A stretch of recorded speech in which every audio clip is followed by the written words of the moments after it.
It started with a scream. Not from me, from my sister. "You are selfish," she spat, arms crossed, toddler on her hip, the other one wailing in the hallway. "You live here for free. The least you can do is help." I was cutting vegetables, didn't even look up. "I pay the mortgage, electricity, water, internet. You're the ones living here for free." She stormed off. 10 minutes later, my dad came in. "You hurt her feelings," he said. "Just help out more, okay? You know how stressed they are." I nodded. But inside, I shut the door. I used to adore my sister. She was my shadow growing up. Bright, reckless, loud. We built blanket forts, shared secrets. I covered for her when she snuck out, even took blame once for a dent in Dad's car. She cried, I paid. Always thought one day she'd return the favor.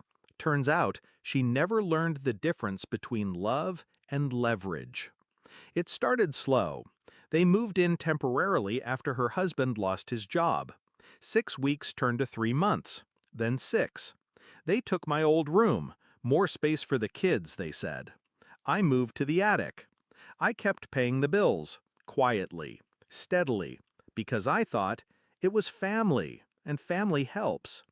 But the day I said no to free childcare, they turned on me like a pack of wolves. It wasn't just her, it was all of them.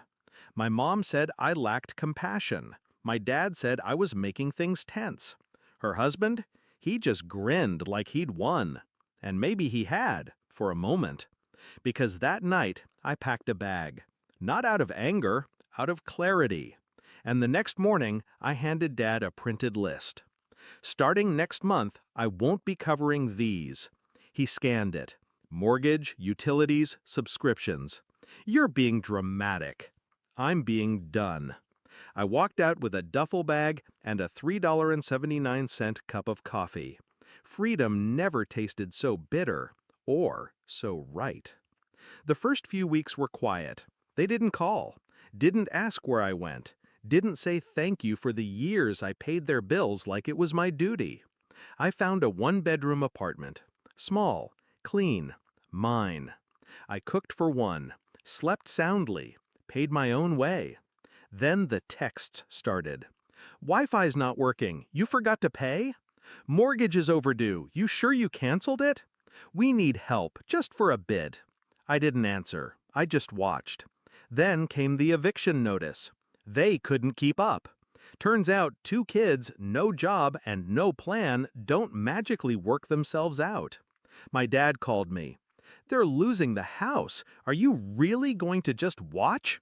I said nothing. Because I'd watched for years. Watched them live off my paychecks. Watched them twist guilt into currency. Watched them label me family only when they needed something. Now it was my turn. I did help, though. Just not the way they expected. I contacted the landlord. Told him I'd been the silent payer for years. I gave him documentation, transfer receipts, statements, and I offered him a clean break he could sell. A week later, the house went on the market. 3 months after I left, they were out.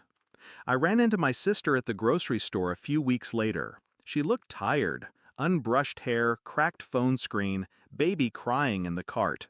She didn't speak right away. Then she muttered, "You ruined everything." I took a deep breath, held her gaze. "No, I just stopped fixing what you kept breaking." My parents now rent a small condo across town. Her husband moved back in with his parents. And she?